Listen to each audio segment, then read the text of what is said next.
Chapter 35 of the Adventures of Ferdinand Count Fathom by Tobias Smollett. This recording is in the public domain. We shall therefore leave her in this comfortable situation, and return to our adventurer, whose appearance at Bristol was considered as a happy omen by the proprietor of the Hot Well, and all the people who live by the resort of company to that celebrated spring. Nor were they deceived in their prognostic. Fathom, as usual, formed the nucleus or kernel of the beau monde, and the season soon became so crowded that many people of fashion were obliged to quit the place for want of lodging. Ferdinand was the soul that animated the whole society. He not only invented parties of pleasure, but also by his personal talents rendered them more agreeable. In a word, he regulated their diversions, and the master of the ceremonies never would allow the ball to be begun till the Count was seated. Having thus made himself the object of admiration and esteem, his advice was an oracle, to which they had recourse in all doubtful cases of punctilio or dispute, or even of medicine; for among his other accomplishments, his discourse on that subject was so plausible and well adapted to the understanding of his hearers, that any person who had not actually studied the medical art would have believed he was inspired by the spirit of Asclepius. What contributed to the aggrandizement of his character in this branch of knowledge was a victory he obtained over an old physician, who plied at the well, and had one day unfortunately begun to harangue in the pump room upon the nature of the Bristol water. In the course of this lecture he undertook to account for the warmth of the fluid, and his ideas being perplexed with a great deal of reading, which he had not been able to digest, his disquisition was so indistinct, and his expression so obscure and unentertaining, that our hero seized the opportunity of displaying his own erudition, by venturing to contradict some circumstances of the doctor's hypothesis, and substituting a theory of his own, which, as he had invented it for the purpose, was equally amusing and chimerical. He alleged that fire was the sole vivifying principle that pervaded all nature; that, as the heat of the sun concocted the juice of vegetables, and ripened those fruits that grow upon the surface of this globe, there was likewise an immense store of central fire reserved within the bowels of the earth, not only for the generation of gems, fossils, and all the purposes of the mineral world, but likewise for cherishing and keeping alive those plants which would otherwise perish by the winter's cold. The existence of such a fire he proved from the nature of all those volcanoes, which in almost every corner of the earth are continually vomiting up either flames or smoke. "These," said he, "are the great vents appointed by nature for the discharge of that rarefied air and combustible matter, which, if confined, would burst the globe asunder. But, besides the large outlets, there are some small chimneys through which part of the heat transpires. A vapour of that sort, I conceive, must pass through the bed or channel of this spring, the waters of which, accordingly, retain a moderate warmth."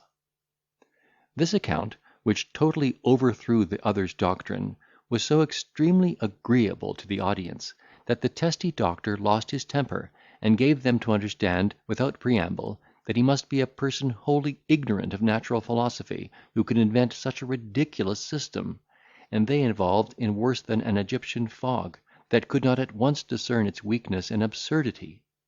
This declaration introduced a dispute, which was unanimously determined in favour of our adventurer. On all such occasions, the stream of prejudice runs against the physician, even though his antagonist has nothing to recommend himself to the favour of the spectators; and this decision depends upon diverse considerations. In the first place, there is a continual war carried on against the learned professions, by all those who, conscious of their own ignorance, seek to level the reputation of their superiors with their own. Secondly, in all disputes upon physic that happen betwixt a person who really understands the art, and an illiterate pretender, the arguments of the first will seem obscure and unintelligible to those who are unacquainted with the previous systems on which they are built; while the other's theory, derived from common notions and superficial observation, will be more agreeable, because better adapted to the comprehension of the hearers.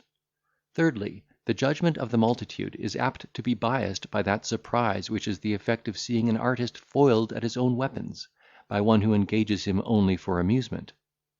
Fathom, besides these advantages, was blessed with a flow of language, an elegant address, a polite and self-denying style of argumentation, together with a temper not to be ruffled; so that the victory could not long waver between him and the physician, to whom he was infinitely superior in every acquisition but that of solid learning, of which the judges had no idea.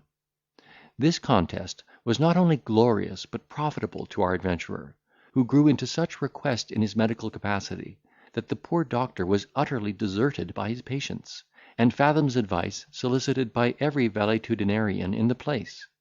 Nor did he forfeit the character he thus acquired by any miscarriages in his practice. Being but little conversant with the materia medica, the circle of his prescriptions was very small.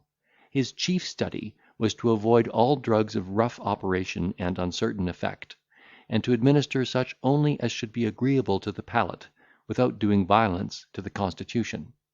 Such a physician could not but be agreeable to people of all dispositions; and as most of the patients were in some shape hypochondriac, the power of imagination cooperating with his remedies often effected a cure. On the whole, it became the fashion to consult the Count in all distempers, and his reputation would have had its run, though the death of every patient had given the lie to his pretensions. But empty fame was not the sole fruit of his success. Though no person would presume to affront this noble graduate with a fee, they did not fail to manifest their gratitude by some more valuable present. Every day some superb piece of china, curious snuff box, or jewel, was pressed upon him, so that, at the end of the season, he could almost have furnished a toy shop with the acknowledgments he had received. Not only was his avarice, but his pleasure was gratified in the course of his medical administration. He enjoyed free access, egress, and regress with all the females at the well, and no matron scrupled to put her daughter under his care and direction. These opportunities could not be lost upon a man of his intriguing genius, though he conducted his amours with such discretion, that during the whole season no lady's character suffered on his account. Yet he was highly fortunate in his addresses, and we may venture to affirm that the reproach of barrenness was more than once removed by the vigour of his endeavours. End of chapter 35.